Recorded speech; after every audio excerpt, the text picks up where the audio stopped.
अत्यंत अमूल्य क्षणों में वह क्षण सर्वश्रेष्ठ कहा गया है और वह क्षण ही जीवन का सार्थक क्षण है, जिस क्षण में यह संसारी प्राणी सर्व परिग्रह आदि से ममत्व को दूर करते हुए भगवान जिनेंद्र की भक्ति में तल्लीन होकर अपने आत्मा की प्राप्ति, आत्मा की उपलब्धि का लक्ष्य करता है। अहो पंचम काल में भी ऐसे परिणामों का होना ये बड़ा दुर्लभ कार्य है और उन्हीं के लिए संभव है जिनका साथी से पुण्य कर्म का उदय है और उन्हीं के लिए संभव है जिनकी भवितव्यता निकट पहुंच चुकी है, जिन्हें लंबे समय तक मनोज भैया संसार में नहीं भटकना है, वे ही जीव ऐसे खोटे दग्ध पंचम काल में आकर भी भगवान जिनेंद्र की भक्ति रूप पल्लू को पकड़ कर बैठ जाएंगे। मां का पल्लू पकड़ने में लाखों करोड़ों की संख्या दिखाई देती है, पत्नी का पल्लू पकड़ते हुए तो लाखों करोड़ों की भीड़ दिखाई देती है। धर्म का पल्लू पकड़ने वाले अत्यंत अल्प उंगलियों पर गिनने लायक लोग हैं। आप नंदीश्वर नहीं जा सकते क्योंकि आप मनुष्य हैं। 2.5 द्वीप के बाहर मनुष्यों का गमनागमन संभव नहीं होता है। तो अहो ऐसे भाग्यवान जीव और उनके ऐसे भाग्यशाली परिणाम कि जो अकृत्रिम नंदीश्वर की वंदना करने नहीं पहुंच पाते हैं, तो कृत्रिम नंदीश्वर दीप की रचना करके उसकी वंदना का भाव बनाते, मानस बनाते हैं। एक दिन और परसों नरसों भी मैंने कहा था कि जब निक्षेप करके आप 8 द्रव्य चढ़ाते हो, निक्षेप करके आप 8 द्रव्य चढ़ा करके उस द्रव्य के समर्पण का पुण्य का अर्जन कर लेते हो, तो क्या निक्षेप से ऐसी भगवान जिनेंद्र के समोषणों की रचना करके और ऐसी प्रतिमाओं के जिन मंदिरों के जिन बिंबों की रचना करके आप पुण्य नहीं कमा सकते क्या? अवश्य कमा सकते हैं और कमाते ही हैं। यही आपके जीवन के सबसे उत्कृष्ट और सबसे दुर्लभ क्षण है, जिस समय आप यहां पर बैठकर और पूजन विधान का आनंद ले रहे हो। नंदीश्वर साक्षात नहीं जा पाए, कोई बात नहीं, यहां नंदीश्वर की रचना करके अभी अधूरी है। समोषण का कोई महत्व नहीं होता, समोषण का कोई महत्व नहीं होता जब तक भगवान जिनेंद्र का प्रवेश उस समोषण में नहीं हो जाता। जब तक भगवान जिनेंद्र रूपी कमल उस समोषण रूपी सरोवर में सुशोभित नहीं होते हैं, तब तक उस समोषण की कोई महिमा नहीं होती है, उस समोषण का कोई नमस्कार नहीं करता है। पर जैसे ही भगवान जिनेंद्र तीर्थंकर केवली उस समोषण में विराजमान हो जाते हैं, वही समोषण पूजनीय वंदनीय हो जाता है। अभी आपको जो दिखाई दे रहा है, अभी इसकी भव्यता अधूरी दिखाई दे रही है, अभी इसकी रचना पूर्ण नहीं हुई है, अधूरी है। कल जब इसमें जिन बिंब विराजमान होंगे, तब आपका ये नंदीश्वर दीप परिपूर्ण होगा। फिर आप इस नंदीश्वर दीप में वंदना करके परिक्रमा करके वही पुण्य अर्जन करते हैं जो साक्षात देव जाकर के नंदीश्वर दीप में पुण्य कमाते हैं। ऐसा पुण्य इस छिपी टोला नगरी में आकर के आप यहां बैठे बैठे वही पुण्य कमाओगे। भावे ने बंधो भावे ने मुक्खो, भाव से बंध होता है तो भाव से मुक्त भी होता है जीव। कषाय भाव करता है, पाप रूप परिणति करता है, अशुभ विचारों को उत्पन्न करता है, ऐसा वह जीव पाप कर्म का बंध करता है। उसी मन में एक जीव शुभ भाव करता है, वही जीव पुण्य का आश्रय और कर्मों की निर्जरा करता है। राजेश भैया यहां आए, किससे आए थे? यहां पर गाड़ी से आए थे। तो क्या आपकी गाड़ी मंदिरालय की तरफ नहीं जाती है कि त्याग है उसका मंदिरालय की तरफ जाने का? क्या गाड़ी का आपकी, जिस गाड़ी से आप इस तरफ आए हो, जिस गाड़ी से आप यहां प्रवचन सुनने आए हो, भगवान की वंदना करने आए हो, वो गाड़ी क्या मंदिरालय की तरफ जाने से मना करती है क्या? नहीं समझ में आया? जो गाड़ी आप लेकर के यहां आए हो उसने आने के लिए मना नहीं किया आपको, तो वह गाड़ी आपको मंदिरालय ले जाने के लिए मना करती है क्या? नहीं करती ना, जा सकती है ना।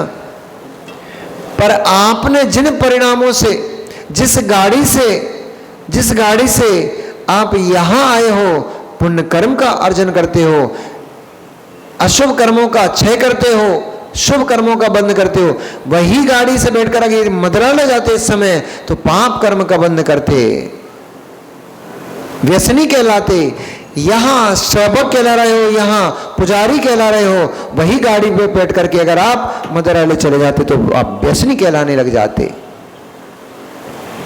वस्तु तो वही होती है, उस वस्तु को किस रूप में उपयोग करना है ये आपके अपने हाथ में होता है। वही वाहन है, उसे मंदिरालय भी ले जाया जा सकता है, उसे वैश्यालय भी ले जाया जा सकता है, उसी वाहन को जिन मंदिर चैत्यालय भी ले जाया जा सकता है। जो चैत्यालय लेके जाएंगे वे कर्म क्षय करेंगे, जो चैत्यालय लेके जाएंगे वे कर्म क्षय करेंगे। इसलिए घर में भात पकाकर खाने से पाप कर्म का बंद होता है, क्योंकि आरंभ सारंभ की क्रिया पाप कर्म को देने वाली होती है। वही चावल थाली में सजाकर आप भगवान के चरणों में चढ़ा रहे हो, वही चावल आपको पुण्य कर्म का बंद करा रहे हैं, कर्मों की निर्जरा करा रहे हैं। द्रव्य तो वही है, द्रव्य तो वही होता है।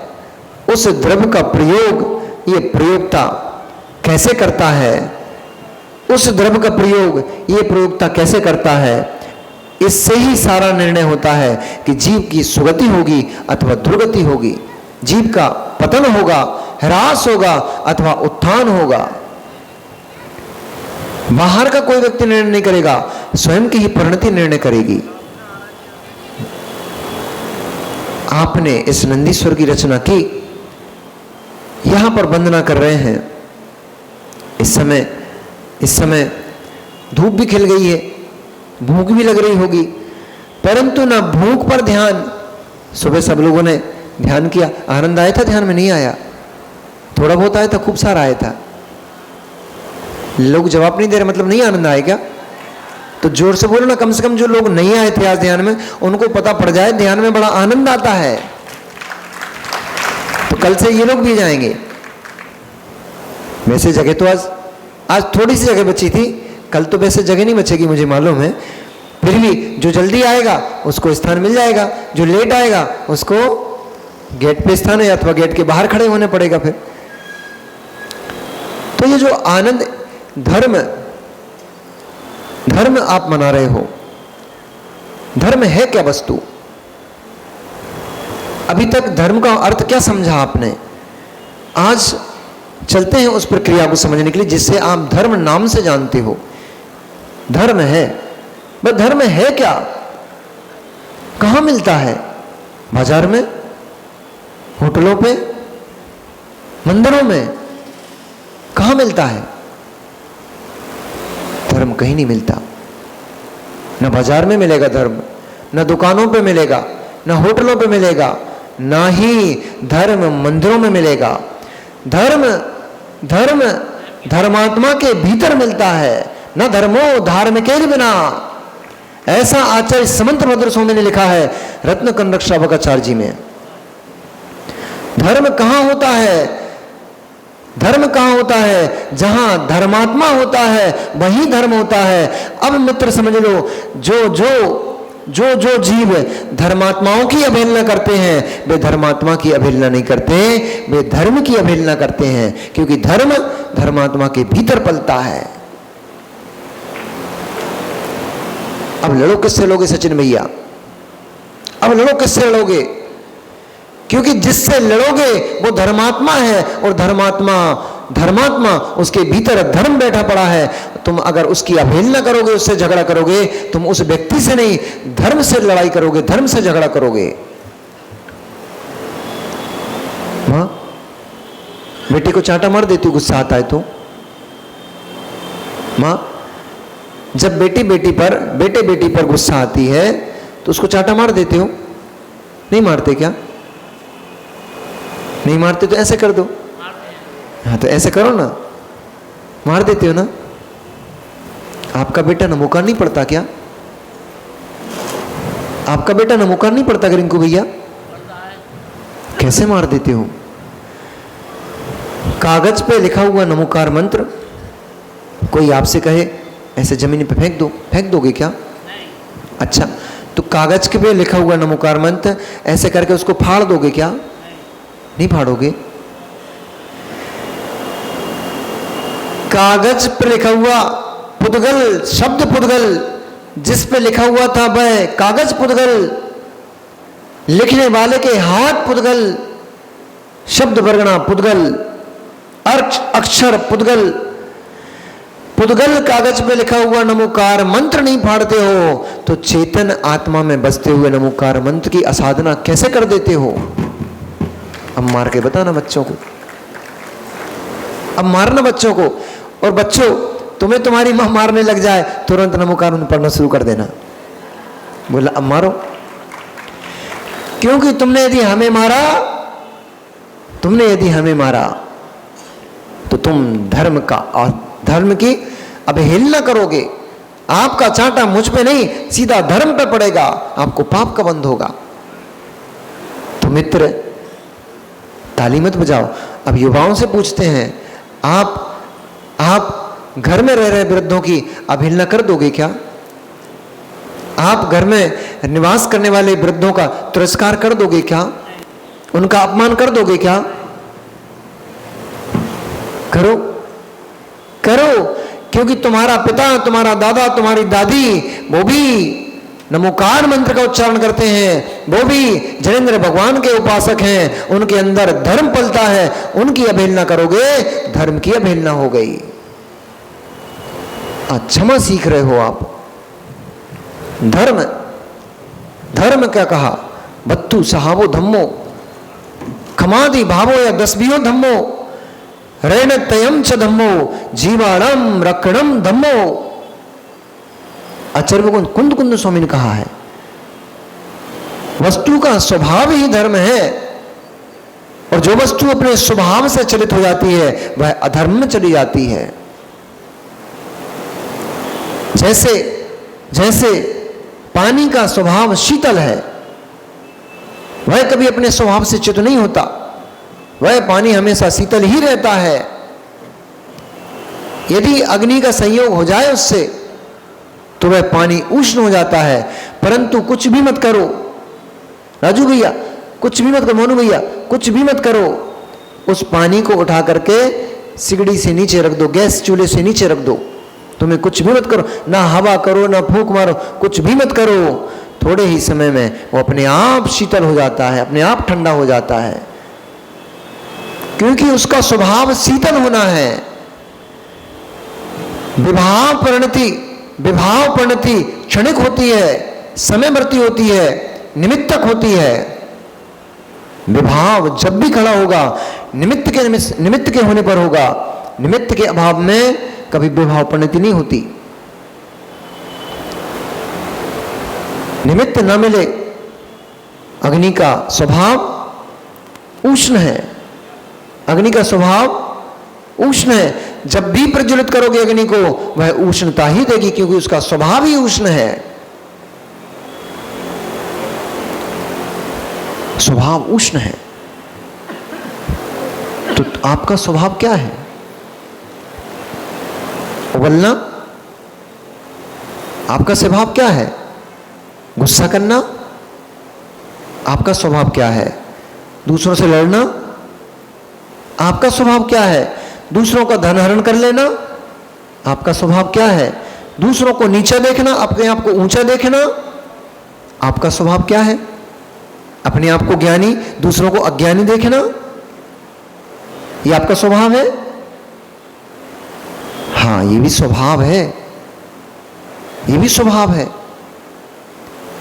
ये शुद्ध स्वभाव नहीं है, ये आपका अशुद्ध स्वभाव है, ये आपका विभाव स्वभाव है।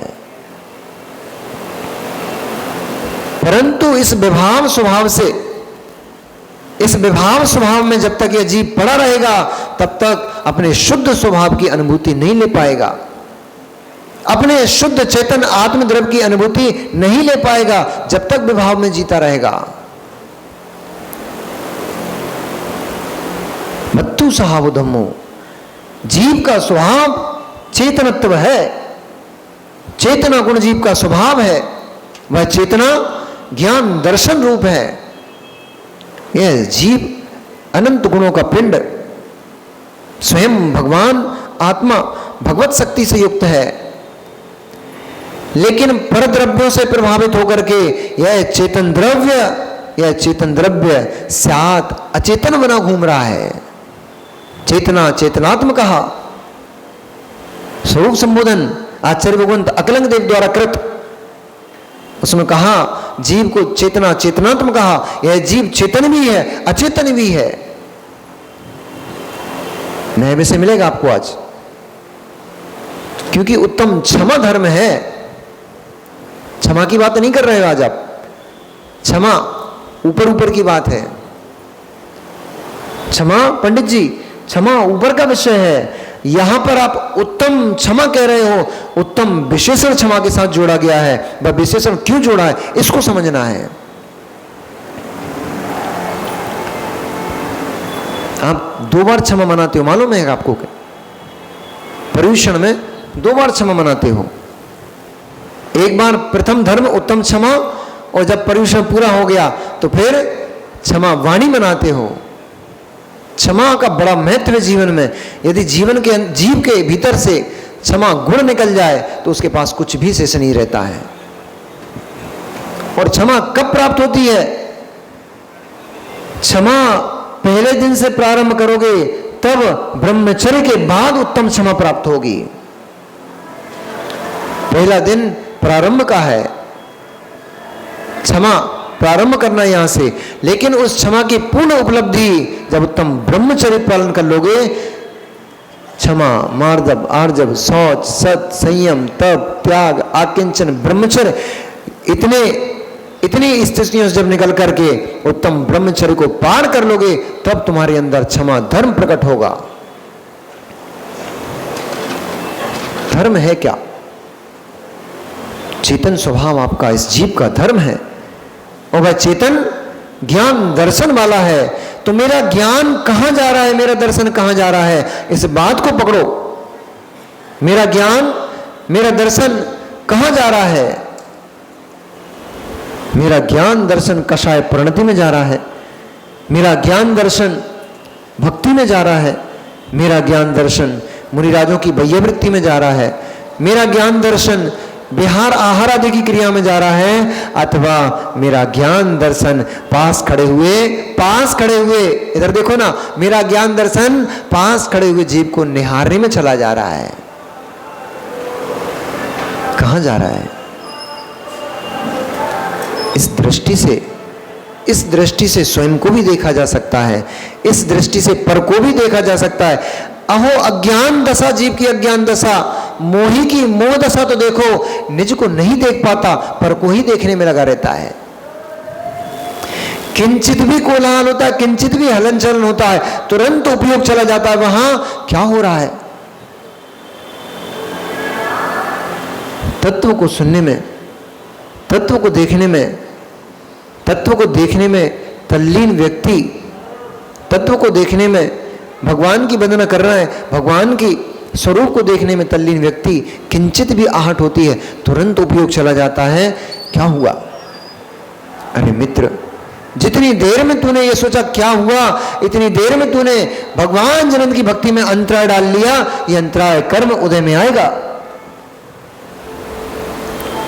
जितनी देर में तत्व श्रवण कर रहे थे, बाहर की कुछ आहट हुई, जितनी देर में ये सुनने में चला गया बाहर क्या हो रहा है, तुम्हें बाहर का इतना प्रिय है, अंदर का दिखाई नहीं दे रहा है, अंतराय पड़ गया, दर्शन वर्णी कर्म का बंद हो गया। इतने में केवल यही मत सोच के रखो, उत्तम क्षमा, उत्तम क्षमा केवल बाहर में न लड़ने से उत्तम क्षमा नहीं होगी, केवल किसी को गाली देने से उत्तम क्षमा नहीं होगी कि गाली नहीं दी हमने, किसी ने आपसे झगड़ा किया, लड़ाई की, उसका प्रतिकार नहीं किया, इतनी सी उत्तम क्षमा नहीं है। सबसे बड़ी कषाय प्रवृत्ति मेरी अपने निज आत्म तरफ के ऊपर चल रही है कि मैं उसके ऊपर लक्ष्य नहीं रखता हूं, मैं बाहर में चला जाता हूं। यही आपका अक्षमा हो रही है,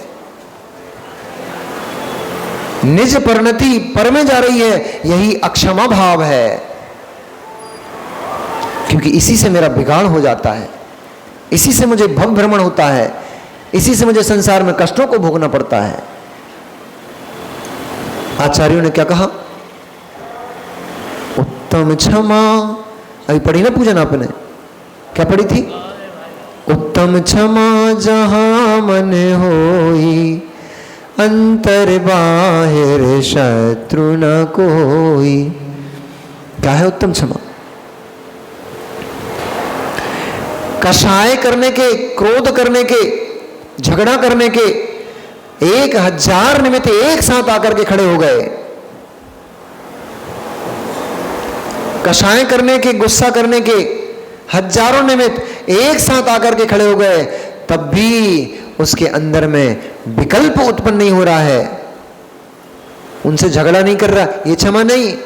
ये तो तब भी हो सकता है आपसे बलवान थे, बहुत सारे थे, तो नीची मुंडी करके सोचा दुम दबा के निकल चलो, बहुत पिट जाएंगे, नहीं तो हालत खराब हो जाएगी, तो ये क्षमा हो गई क्या? दुम दबा के भाग गए, ये क्षमा नहीं हो गई। कोई दिखा, अरे ये तो बहुत पहलवान है, बलवान है, इससे उलझूंगा तो हाथ पैर तोड़ देगा मेरे, तो ये उससे नहीं उलझना भैया, ये क्षमा हो गई क्या? नहीं, इसका नाम क्षमा नहीं है। सैकड़ों विकल्प उत्पन्न होने के निमित्त खड़े हुए हैं, कषाय क्रोध उत्पन्न करने के निमित्त खड़े हुए हैं, परंतु वहां पर भी किंचित मात्र भी मन में विकृति के उत्पत्ति नहीं होना, इसका नाम क्षमा है। मैं क्षमा देता हूं, ये भी क्षमा, ये उत्तम क्षमा नहीं है, ये क्षमा है। मैं इसको क्षमा करता हूं, इसने मुझे चोट पहुंचाई, अब मैं घर में ही लगाना पहले तो इसको, बाहर तो बाद में लगाना, पहले तो अपने घर में लगाओ इसको। पति ने खोटा शब्द कह दिया, तुरंत मन आग बबूला हो जाता है। पिता ने कुछ बोल दिया, तुरंत मन आग बबूला हो जाता है। माँ ने कुछ बोल दिया, भाई ने कुछ बोल दिया, तुरंत लड़ने को तैयार, तुरंत आग बबूले हो गए। इसका नाम क्षमा नहीं है, ये तो कषाय है, ये तो क्रोध कषाय है। क्षमा क्या है? पति प्रताड़ित कर रहा है, उसने कहा ये मेरे ही दुर्भाग्य है, ये मेरा ही पाप कर्म का उदय है, जो मुझे ऐसे पति का समागम हुआ जो अपनी ही पत्नी को कष्ट देता है, प्रताड़ित करता है। इसमें इसका कोई दोष नहीं है, ये क्षमा है, इसका नाम क्षमा है। मन में यह भी विकल्प उत्पन्न नहीं होने देना कि ये मेरे कर्म का उदय चल रहा है, ये मेरे पाप कर्म का उदय है, ऐसा क्यों करता, कुछ भी विकल्प उत्पन्न न होने देना, इसका नाम उत्तम क्षमा है। क्योंकि क्षमा के साथ विशेषण जोड़ा है उत्तम, और विशेषण जोड़ा है तो फिर कुछ ना कुछ विशेषता तो आना चाहिए। मन में किंचित विकल्प भी उत्पन्न न होने पाए, इसका नाम क्षमा है, उत्तम क्षमा है। ऐसी उत्तम क्षमा जो धारण करता है वही भगवान बनता है, वही अनंत गुणों का, अनंत सुख का निलय होता है। और उस आचार्य भगवंत ने लिखा कि आपत्ति की संपत्ति में जो ज्ञायक को देखता है, आपत्ति के समय में, विपत्ति के समय में जो निज आत्मद्रव्य को देखता है, उसे ज्ञायक अपने ज्ञान के माध्यम से निज को ही मात्र निहारता रहता है। इसका नाम पर को नहीं देखना, इसका नाम उत्तम क्षमा धर्म कहा है। ऐसी क्षमा जब जीव के अंदर प्रकट होती है, तब स्वतः ही उसको कर्मों की निर्जरा और परम आनंद की प्राप्ति होती है, सुख की प्राप्ति होती है। ऐसी उस सुख की प्राप्ति सभी को हो।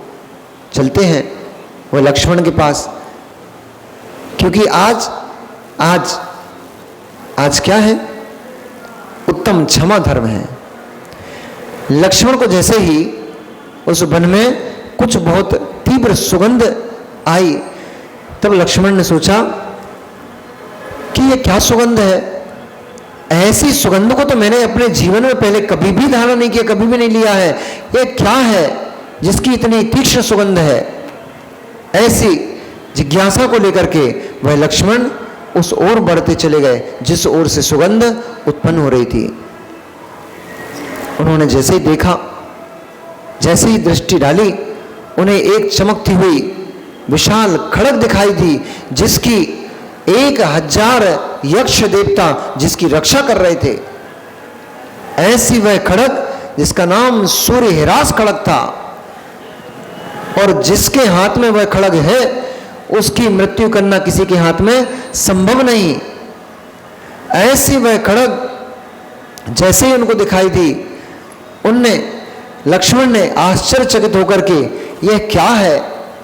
क्या यह देवों प्रणीत कोई अस्त्र है, अथवा मेरे भाग्य से ही मुझे अचानक से यह दिखाई पड़ गई है? ऐसा भाव करते हुए उन्होंने तुरंत ही उस खड़ग को अपने हाथ में जैसे ही हाथ में उनको खड़ग लिया, उनको ऐसा महसूस हुआ कि एक विशाल किसी शक्ति का उनके अंदर संचार हो गया है। उनके अंग अपने आप फड़कने लग गए। ये अभी उनको नहीं पता था कि ये क्या वस्तु है। उसकी क्षमता देखने के लिए उन्होंने क्या किया? उसकी क्षमता देखने के लिए उन्होंने उस खड़ग को जिस स्थान पर खड़े हुए थे, वहां बांस का एक बहुत बड़ा भेड़ा था। बांस जहां उगते ना, बहुत सारी जगह होती है, उस बांस के भेड़े में चला दिया। उनको नहीं पता था कि इस खड़ग का सिद्ध करता उसी बांस के भेड़े में भीतर बैठा हुआ है। 12 वर्ष 4 दिन की तपस्या करते हुए रावण का भांजा शंभुक, जो चंद्रनखा का पुत्र, जिसे आप सूर्पनखा के नाम से जानते हो, चंद्रनखा का पुत्र शंभुक उसी 12 वर्ष से उस भेड़े में बैठा हुआ उसी खड़ग को सिद्ध कर रहा था। जिस खड़ग की उपलब्धि हुई, उसके सामने जैसी खड़ग उत्पन्न हुई, 8 दिन की और पूजन शेष बची थी। उस पूजन को कर कर वह शंभुक उस खड़ग को ग्रहण करता, विश्व में शक्तिशाली पुरुष बन जाता। परंतु भाग्य की बात है, खड़ग सिद्ध कोई और करता है, हाथ में किसी और के पहुंच जाती है।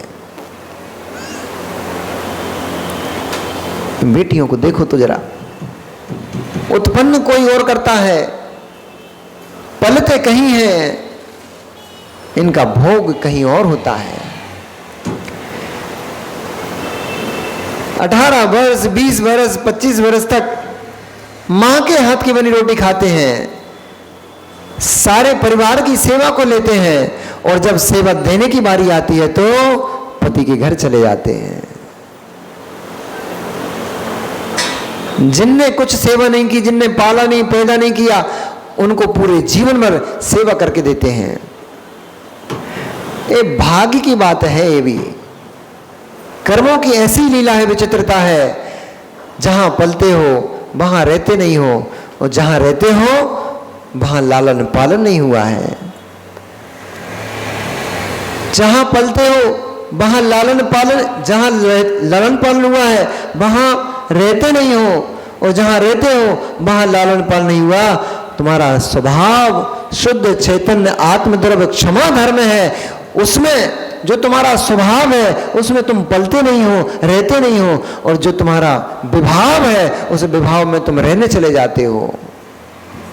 कैसी विचित्रता है, कैसी विचित्रता है। इसे अज्ञानता के अलावा और क्या कहा जा सकता है कि ज्ञान स्वभाव इस चेतन द्रव्य का है, उस ज्ञान में नहीं जीता है, अज्ञानता में जिए चले जाता है। अभी महाराज बोल रहे थे शास्त्र ज्ञान ज्ञान नहीं है। तुमने कितने शास्त्र पढ़ लिए, ये ज्ञान नहीं है। कितनी गाथाएं आपको याद है, ये ज्ञान नहीं है। आपने पंचकर्णक देखे ना, तो पंचकर्णक देखे होंगे, तो पंचकर्णक में जैसे ही भगवान को केवल ज्ञान होता है तो भीतर से आवाज आती है भगवान को नहीं, जैसे ही दीक्षा का लेने का भाव होता है उनका, तब देव आकर के जय जयकार करते होते कहते हैं धन्य हो आप, धन्य हो, आपने बोधि को प्राप्त किया है। तो अभी तक के भी अज्ञानी थे। 3 ज्ञान के धारी केवली तीर्थंकर, प्रकृति के बंधक राजा आदिनाथ, जन्म से ही मति श्रुत अवधि 3 ज्ञान थे, तब अज्ञानी थे क्या वो?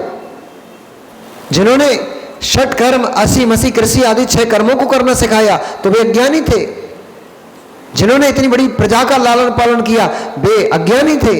हाँ हाँ, वे अज्ञानी थे।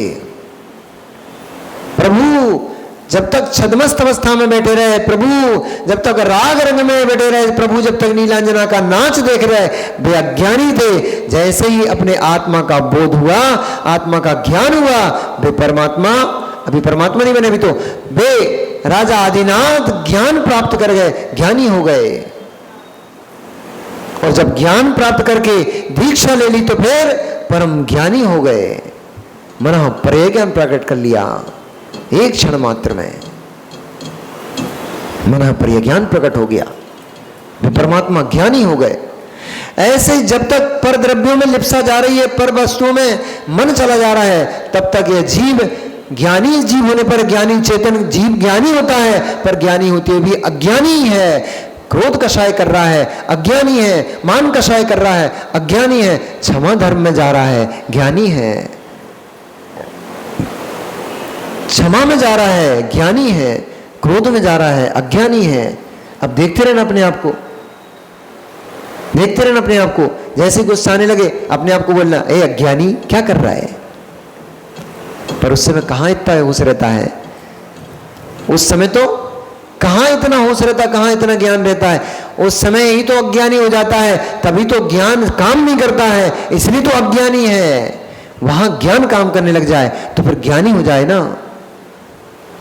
संभूक ने लक्ष्मण ने जैसे ही उस भेड़े के ऊपर तलवार खींची, संभूक का धड़ से गर्दन अलग कट के गिर गई। प्रतिदिन चंद्रनखा भयभीत हो गए लक्ष्मण, ये मैंने क्या कर दिया, मुझे तो मालूम ही नहीं था इस भीड़े के भीतर कोई मनुष्य भी बैठा है। ओहो, मैंने अज्ञानता में ये क्या पाप कर लिया कि एक जीव की हत्या कर डाली। भयभीत, पाप होने से, पाप हो जाने से बड़े बड़े योद्धा भी भय को खाते हैं।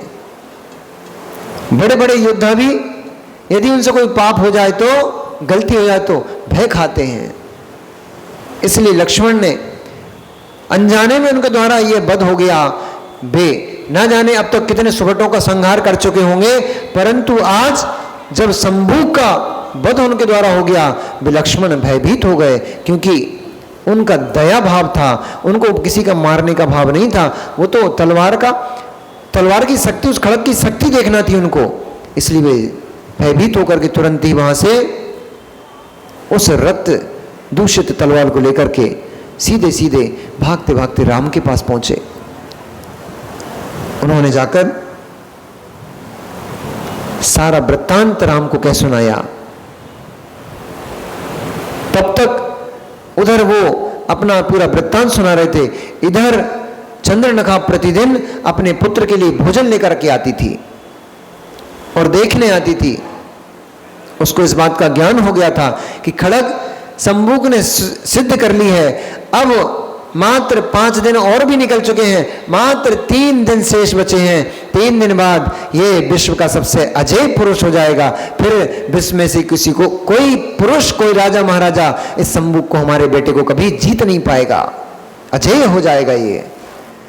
ऐसे मन में हर्षित और उल्लासित होकर के वह चंद्रनखा भोजन की सामग्री लेके अकेले ही अपने पुत्र के पास जाने के लिए उद्यत हुई।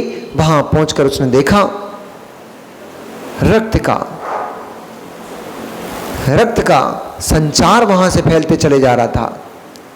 शंभू का धड़ कहीं अलग पड़ा हुआ है, उसकी गर्दन कहीं अलग पड़ी हुई है। इस दृश्य को देख करके उसमें हाथ में लाए हुआ भोजन वहीं छूट गया और जोर जोर से चीख चीख कर रोने लगी, हाय हाय मेरे पुत्र का वध किसने कर दिया, हाय कौन दुराचारी ऐसा पापी है। लगता है क्योंकि सूर्यहिरास खड़ग जिसको सिद्ध हो गया है, उसको मात्र जिसके पास चंद्रहिरास खड़ग है वही उसका वध कर सकता है, दूसरा कोई वध नहीं कर सकता। सूर्यहिरास वाला चंद्रहास को कर सकता है, चंद्रहास वाला सूर्यहास को कर सकता है, बाकी किसी से मृत्यु नहीं होती उसकी। ये प्रभाव है उन खड़गों का। तो सूर्पणखा ने सोचा, चंद्रनखा ने सोचा कि लगता है मेरा भाई रावण, उसके पास चंद्रहास खड़ग है और उसने इस भय से कि शंभू के पास यह सूर्यहिरास खड़ग सिद्ध हो गई है, यदि उसको ग्रहण कर लेगा तो हो सकता है ये इससे मेरा वध कर दे। इस भय से आकर के कहीं रावण ने ही तो उसको नहीं मार डाला, पर नहीं, मेरा भाई रावण ऐसा नहीं कर सकता, ये तो उसका भांजा है। वो मामा अपने भांजे को बहुत प्रेम करता है, वह उसको कैसे मारेगा, उसके द्वारा किया गया कार्य नहीं है। और फिर वह सूर्यहिरास खड़ग भी तो यहां नहीं है, वह भी तो कहीं चली गई है। ऐसा सोचते हुए वह जैसे किसी हिरणी के बालक को सिंह ने पंजों में दबा लिया हो। हिरणी कभी इस तरफ भागती है, कभी उस तरफ भागती है, अपने बच्चे को बचाने का पूर्ण प्रयास तो करती है, परंतु वह सिंह से उस बच्चे की रक्षा नहीं कर पाती, असफल हो जाती है।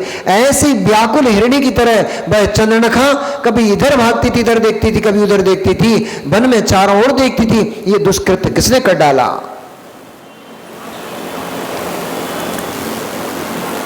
मृत पुत्र के शीश को अपनी गोदी में लेकर वह बहुत देर तक विलाप करती रही। फिर उसके मन में यह भाव उत्पन्न हुआ, देखूं तो वह पापी कौन है जिसने मेरे बच्चे को मारा है, मैं अभी उसका खून पान कर लूंगी, मैं वो भी उसका भी शीश धड़ से अलग करूंगी। ऐसा विचार करके वह चारों ओर देखते हुए वहां पहुंच गई जहां पर राम और लक्ष्मण सुख से बैठे हुए थे सीता के साथ। एक शिलातल के ऊपर राम लक्ष्मण सीता तीनों ही विराजमान थे। जैसे ही वह चंद्रनखा राम लक्ष्मण के रूप को देखती है, उनके दिव्य शरीर को देखती है, उनके दिव्य गुणों से आच्छादित उनकी आभा को देखती है, वह अपने पुत्र का वियोग भूलकर वासना से युक्त हो जाती है। उसके मन में उनके साथ रमण रूप परिणाम उत्पन्न हो जाते हैं। धिक्कार हो जीव के परिणामों को, धिक्कार हो जीवों के परिणामों। एक तरफ तो पुत्र मरा हुआ पड़ा हुआ है, उसका शीश धड़ से अलग कटा पड़ा है, पर धिक्कार हो उस मां को कि पुत्र का वियोग भूल करके और किसी पर पुरुष में रमण के भाव करने लग गई है।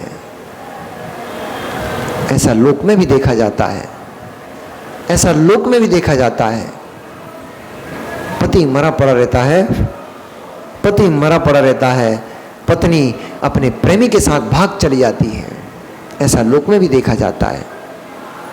पुत्र मरा पड़ा है, वह मां किसी अन्य पुरुष के साथ प्रेम लीला करती दिखाई देती है, ऐसा भी संसार में देखा जाता है। ये संसार बड़ा विचित्र है, ऐसा ही है। इसलिए तो तीर्थंकरों ने ऐसी दशा इस संसार की जान करके इसको क्षण मात्र में छोड़ दिया, त्याग दिया। जब उसने निवेदन किया राम से, वह स्त्री जैसे ही राम के समक्ष पहुंची, लक्ष्मण के समक्ष पहुंची, तब राम ने पूछा कि हे शुभाकांक्षिणे, तुम सौंदर्य को धारण करते हुए, यौवन को धारण करते हुए इस निर्जनतक वन में कहां घूमती हो? हिरणी की नाई तुम इधर उधर कहां भटकती हो? और तुम्हारे साथ कौन और पुरुष है? इस बियाबान जंगल में आप अकेले कैसे रहते हो?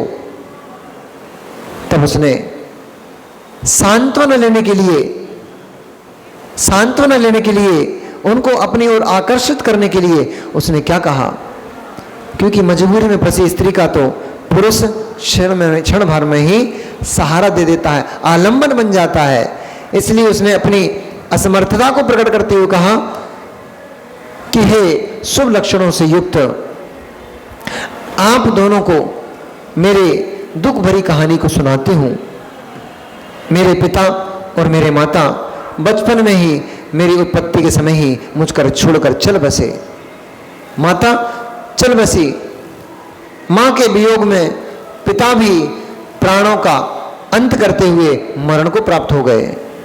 और इस वन में लोगों की दृष्टि से बचते बचाते मैं इस वन में अपना निवास स्थान करती हूं, मैं यहीं रहती हूं।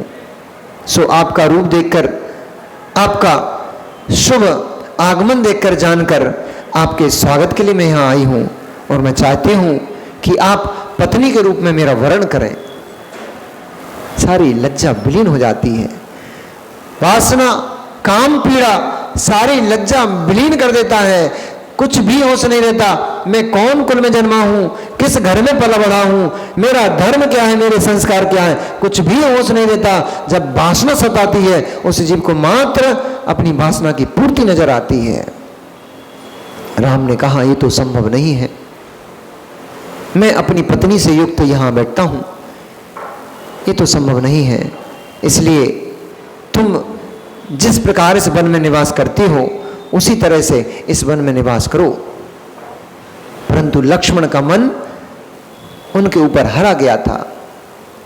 सुंदर तो थी ही, क्योंकि विद्याधरी थी, सामान्य स्त्री नहीं थी, विद्याधरी थी, इसलिए रूप लावण्य से युक्त तो थी ही। इसलिए लक्ष्मण का मन उस चंद्रनखा के ऊपर हरा गया। अब वैदिक रामायण में और यहां पर थोड़ा सा भेद है। वैदिक रामायण में बताया गया कि राम ने मना कर दिया, उन्होंने कहा मेरा लक्ष्मण पत्नी से रहित है, इसलिए तुम उससे बात करो यदि वो तुम्हें स्वीकार करता है तो।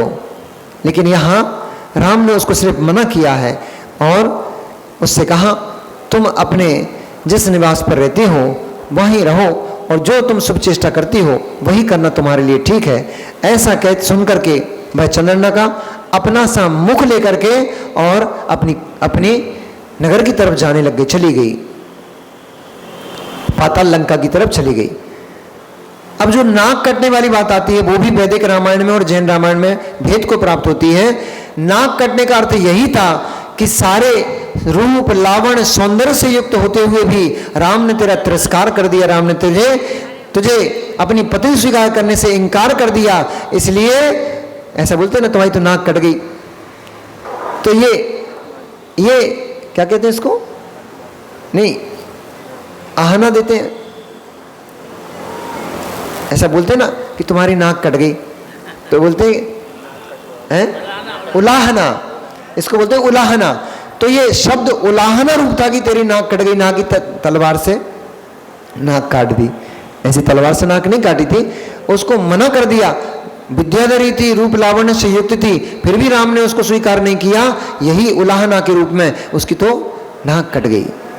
अपनी कटी हुई नाक लेकर के, अपना समूह लेकर के पुनः वह पाताल लंका में प्रवेश कर गई और जाकर के खरदूषण से कहने लगी कि हाय हाय मेरी देखो क्या दुर्दशा कर दी है, मैं रावण की बहन हूं, त्रिखंड अधिपति सर्व विजेता रावण की मैं बहन, और जो अजय है जिसे कोई हरा नहीं सकता, ऐसे खरदूषण की पत्नी, और देखो मेरी क्या हालत हो गई है। तब खरदूषण ने कहा कि तू मुझे कह तो ये दुर्दशा तेरी किसने की? कौन ऐसा पापी पुरुष है जिसने अपने पैर अंधकूप में लटका के बैठ गया है? कौन ऐसा पापी पुरुष है जिसने सांप के विष से भरे हुए विषधर के बिल में अपना हाथ डाल दिया है? अथवा कौन ऐसा पुरुष है जो बिच्छुओं के ढेर में अपने आप को बैठा महसूस करता है? कौन ऐसा पुरुष है जो जलते हुए सघन वन के अंदर कूदना चाहता है, तब उसने पूरा वृत्तांत कह सुनाया कि सुनो, तुम्हारा पुत्र शंभूक जिसने सूर्य हिरास कड़क सिद्ध ही कर लिया था, किसी के द्वारा मृत्यु को प्राप्त हो गया, और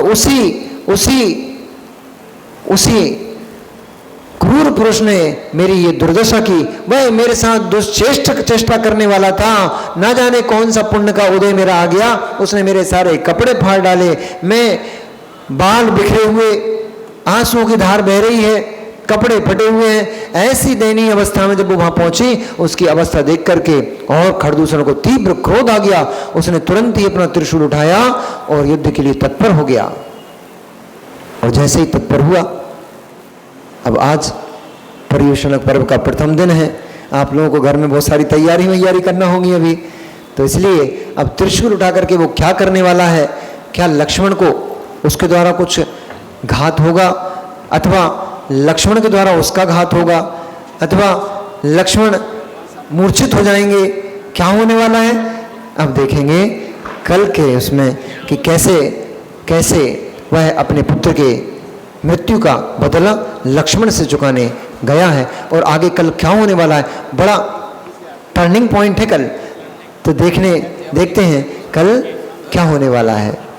नमो रियंताणम, नमो सिद्धाणम, नमो आर्याणम, नमो ज्ञानम, नमो लोहित